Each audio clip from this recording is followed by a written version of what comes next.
तक आप जब भी फ्रॉड की बात करते होते हैं या सुनते हैं, अमूमन विजय माल्या का नाम आता है, नीरव मोदी का नाम आ जाता है, यही नाम जहन में आता है ना। लेकिन भाई एक और हैं जो फ्रॉड के मामले में इनके भी बाप निकले हैं। 4000 करोड़ का लोन फ्रॉड। नाम है बंकिम ब्रह्मभट्ट। भारतीय मूल के उद्योगपति हैं। इन्होंने विदेशी बैंकों को ही घुमा दिया। अमेरिका में बंकिम ब्रह्मभट्ट पर करीब $500 मिलियन यानी 4000 करोड़ रुपए का लोन फ्रॉड करने का गंभीर आरोप लगा है। यह खुलासा वॉल स्ट्रीट जर्नल की एक रिपोर्ट में किया गया है। रिपोर्ट के मुताबिक ब्लैक रॉक की प्राइवेट क्रेडिट शाखा HPS इन्वेस्टमेंट पार्टनर और कई दूसरे अमेरिकी ऋणदाताओं ने दावा किया है कि वे इस बड़ी धोखाधड़ी का शिकार हुए हैं और अब अपनी रकम को वसूलने की कोशिश कर रहे हैं। बंकिम ब्रह्मभट्ट के बारे में जानिए कि बंकिम ब्रह्मभट्ट अमेरिका में ब्रॉडबैंड, टेलीकॉम और ब्रिज वॉइस के मालिक हैं। उन पर आरोप है कि उन्होंने अपनी कंपनियों के खाते में फर्जी ग्राहकों और फर्जी इनवॉइस दिखाकर करोड़ों डॉलर के लोन हासिल किए। इन फर्जी आंकड़ों का इस्तेमाल उन्होंने लोन कोलेट्रल यानी गिरवी संपत्ति के रूप में किया। बताया गया कि उन्होंने कई फर्जी ग्राहक खाते बनाए और लोन की रकम को भारत और मॉरिशस जैसे देशों में ट्रांसफर कर दिया। ब्लैक रॉक और दूसरे बैंकों ने अगस्त 2025 में मुकदमा दर्ज कराया, जिसमें कहा गया कि ब्रह्मभट्ट की कंपनियों पर $500 मिलियन से अधिक की राशि बकाया है।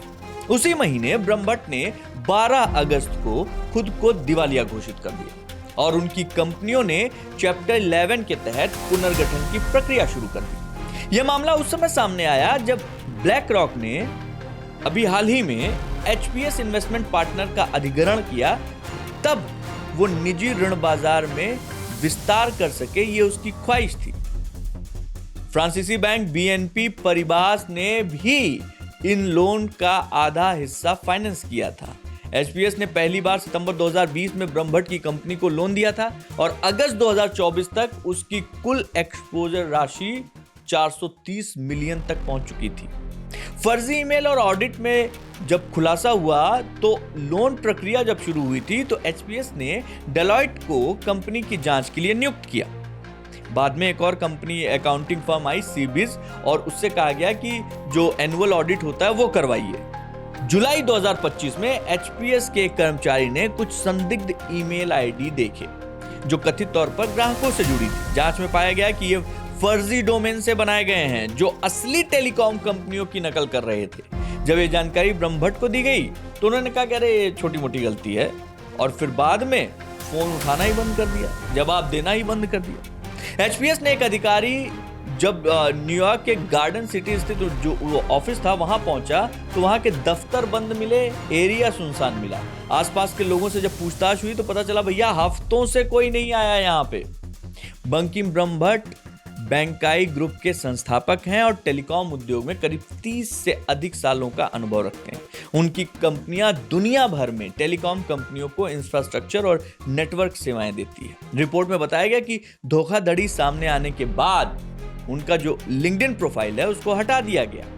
मामला अभी फिलहाल अमेरिकी अदालत में विचाराधीन है। 4000 करोड़ के इस लोन घोटाले ने एक बार फिर पूरी दुनिया का ध्यान अपनी ओर खींचा है। मतलब सिर्फ भारत में ही नहीं, पूरे विश्व में ऐसे बागड़ बिल्ले मौजूद हैं जो बैंकों को अपनी धुन पर नचाते हैं और अरबों पचा जाते हैं। जय हिंद।